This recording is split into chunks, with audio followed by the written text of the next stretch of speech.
All right, 3, 2, 1, let's get it. Welcome to today's episode. I'm your host, Marsh, Buice, and today we're going to dive into a concept that has the power to transform your approach to success and fulfillment. There's a term that I stole from Jimmy Carr that I absolutely love. It's called process-driven ambition. Now, you may be wondering, what does that even mean? And so I want to break it down to what it means to me and how it applies to you as well. So if you're outcome driven, think about this. If you're outcome driven, which is what most people are, your happiness hinges on achieving specific goals. But what happens if you don't reach those goals? What happens if they take longer than expected? And even if you did achieve the goal, sometimes you get to the summit and you realize it's not what it was all cracked up to be. And you realize the fulfillment, the enjoyment was in the chase, not the trophy. This is what I like about process-driven ambition. It's different. It means that you can be ambitious and push yourself while also being flexible in your thoughts and your actions and your processes and your timeline. You don't worry about the timeline until is your time frame. As the legendary 49ers coach Bill Walsh wrote a whole book about it. The score takes care of itself. See, when you can focus on the process, you let the outcome unfold naturally. The outcome is going to be what the outcome is. Like I tell my salespeople, I can't control if a customer decides to buy or not, but I can heavily influence it, and it's based on process-driven ambition.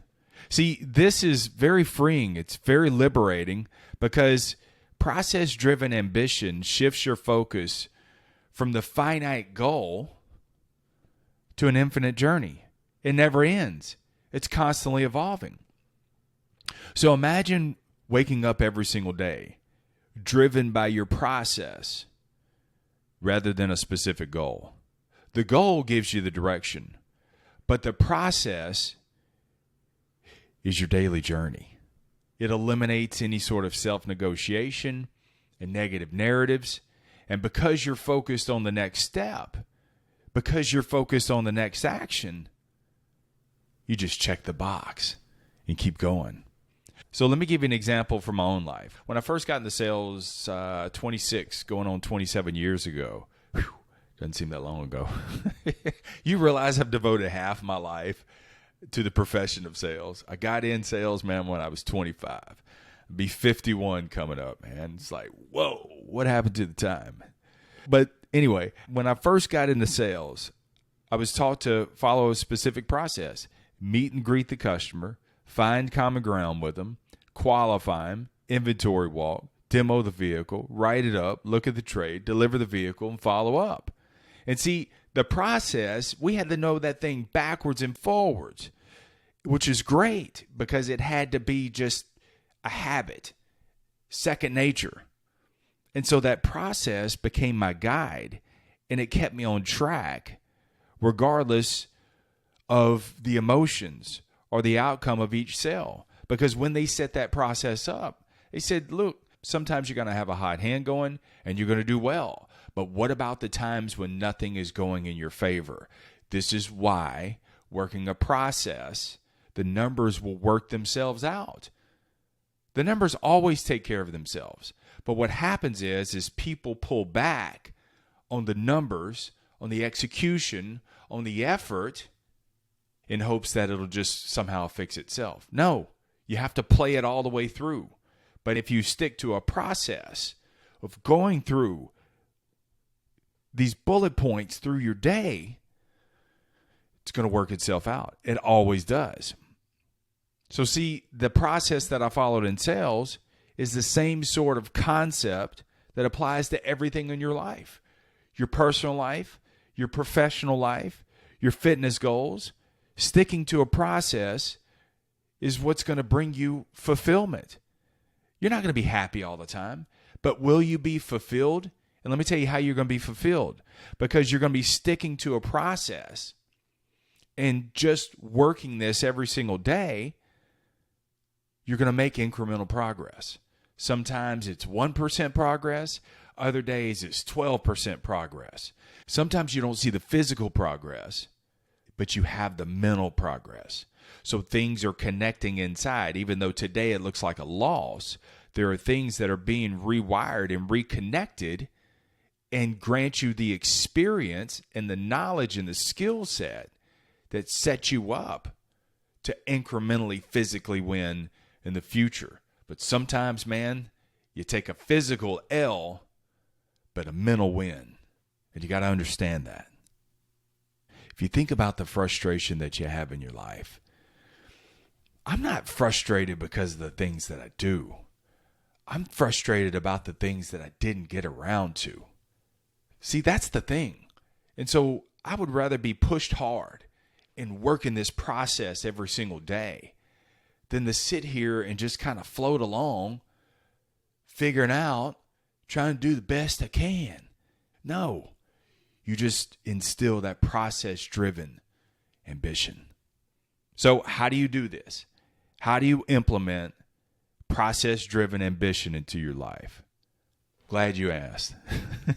Let me give you some foundational steps. Number one, you got to get adequate sleep. Everybody's needs is different, so I'm not going to sit here and say this is how many hours that you need. You just listen to your body. Sometimes, man, you're not going to get around to everything. And so it's going to be a majority vote that you do most of it most of the time, and other times you listen to your body and you just get some rest. So get adequate sleep, man. Number two, set a wake-up time. Having a set wake-up time every single day, even if you have poor sleep or short sleep, this sets your circadian rhythm. That's your internal time clock. And so it'll get that thing back on track. You can't catch up on sleep. The scientists say that. So it feels like you're rested, but your internal clock is all jacked up because you're all over the place. So having a set wake-up time is going to set that so that way you don't get yanked around by your emotions and you don't get yanked around based on whatever's going on for the day. So you budget your time to take care of yourself. You come first. You put yourself first every single day. Then the world gets the best version, the best representation of you. Number three, write. Empty your mind to clarify your thoughts. And I would challenge you, just write one page. You can capture the thoughts from yesterday, what stood out. You can write that. You can write gratitude. You can write word for word from a book. You can record your thoughts in your voice memo app, or passages that you saw in a book or saw it on a video, and what it means to you, how it relates to you. Write about that. But what's important is that you don't get all clogged up in the mind and that you empty those thoughts every single day. On paper, when you do this, you think, what's the use in this?